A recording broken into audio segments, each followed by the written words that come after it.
यावर्षी हुताशनी पौर्णिमेला चंद्रग्रहण आल्या कारणाने होळी नेमकी कधी पेटवावी हा जसा प्रश्न पडलेला होता आपल्याला, त्याचप्रमाणे प्रत्येक पौर्णिमेला घरच्या घरी आपण जो सत्यनारायण करतो तर तो सत्यनारायण नेमका कधी करावा, 2 तारखेला की 3 तारखेला, आणि जी मंडळी पौर्णिमेचा उपवास पकडतात तर त्यांनी नेमकं उपवास कधी धरायचा आहे, कधी सोडायचा आहे, या सर्व प्रश्नांची उत्तरं या व्हिडिओमध्ये तुम्हाला मिळून जातील. नमस्कार मंडळी, मी प्रांजली. यावर्षी हुताशनी पौर्णिमा जी आहे ती 2 मार्चला सोमवारी संध्याकाळी 5:55 सुरू होत आहे आणि 3 मार्चला मंगळवारी सायंकाळी 5:07 संपत आहे. आणि चंद्रग्रहण जे आहे ते 3 मार्चला आहे. हे ग्रस्तोदित चंद्रग्रहण भारतात दिसणार असून त्यामुळे या चंद्रग्रहणाचे जे वेदादी नियम आहेत ते सुद्धा आपल्या सर्वांना पाळावे लागणार आहेत आणि गर्भवती स्त्रियांनी सुद्धा हे चंद्रग्रहण पाळायचं आहे. हे ग्रस्तोदित चंद्रग्रहण 3 मार्चला दुपारी 3:20 सुरू होत आहे आणि संध्याकाळी 6:46 संपत आहे. आता चंद्रग्रहणाचा जो सूतक काळ असतो तो चंद्रग्रहणाच्या 9 तास आधीपासून लागत असतो.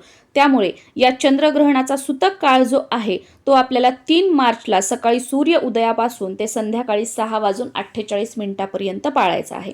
पण ज्या गर्भवती महिला असतील, लहान मुलं असतील किंवा वृद्ध मंडळी असतील तर त्यांनी हे वेदादी नियम सूर्य उदयापासून पाळण्याची गरज नाही. त्यांनी सकाळी 11 ते संध्याकाळी 6:46 पर्यंत सर्व वेदादी नियम 3 मार्चला पाळायचे आहेत. आता या चंद्रग्रहणाचा स्पर्श 3 मार्चला दुपारी 3:20 पासून आहे.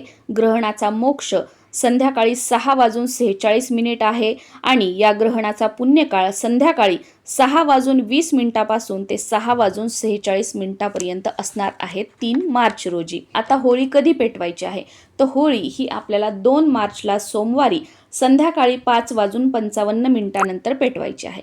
आता इथे तुम्हाला प्रश्न पडेल की नेहमी आपण उदय तिथीनुसार जी तिथी सूर्याने बघितलेली असते ती मान्य करतो आणि त्याच दिवशी सणवार साजरे करत असतो. पण होळी मात्र आपल्याला 2 तारखेला का साजरी करायची आहे तर त्याचं कारण असं आहे की 3 मार्चला ग्रस्तोदित चंद्रग्रहण आहे आणि प्रदोष काळ सुरू होण्यापूर्वीच हुताशनी पौर्णिमेची तिथी जी आहे ती समाप्त होत आहे. म्हणून धर्मसिंधू या ग्रंथातील वचनांनुसार होलिका दहन हे आपल्याला 2 मार्चला प्रदोष काळामध्ये साजरं करायचं आहे. आता प्रश्न राहिला सत्यनारायणाचा. तर सत्यनारायण बघा आपण पौर्णिमा तिथीमध्ये करत असतो आणि पौर्णिमा तिथी जी आहे ती 2 तारखेला संध्याकाळी 5:55 सुरू होत आहे. तर 5:55 नंतर 2 तारखेला तुम्ही सत्यनारायण करू शकता. पण काही कारणाने 2 तारखेला तुम्हाला सत्यनारायण करणं शक्य नाही झालं तर तुम्ही 3 तारखेला सुद्धा संध्याकाळी 6:46 नंतर सत्यनारायण करू शकता. कारण 3 तारखेला 6:46 संध्याकाळी ग्रहण संपणार आहे आणि ग्रहण संपल्यानंतर घरातील सर्वांनी स्नान वगैरे करायचं आहे, देवपूजा करून घ्यायची आहे, देवांना स्नान घालायचं आहे आणि त्यानंतर मग सत्यनारायण करायचं आहे. पण बघा ग्रहण असल्याकारणाने ग्रहण संपलं की आपण सगळेजण आंघोळी करणार, देवपूजा करणार, त्याच्यानंतर स्वयंपाक वगैरे करणं, घर झाडणं, पुसणं, मग यामुळे 3 तारखेला सत्यनारायण करणं तर बऱ्याच जणांना शक्य होणार नाही. त्यामुळे 2 तारखेला संध्याकाळी 5:55 नंतर आपल्याला सत्यनारायण करून घ्यायचं आहे.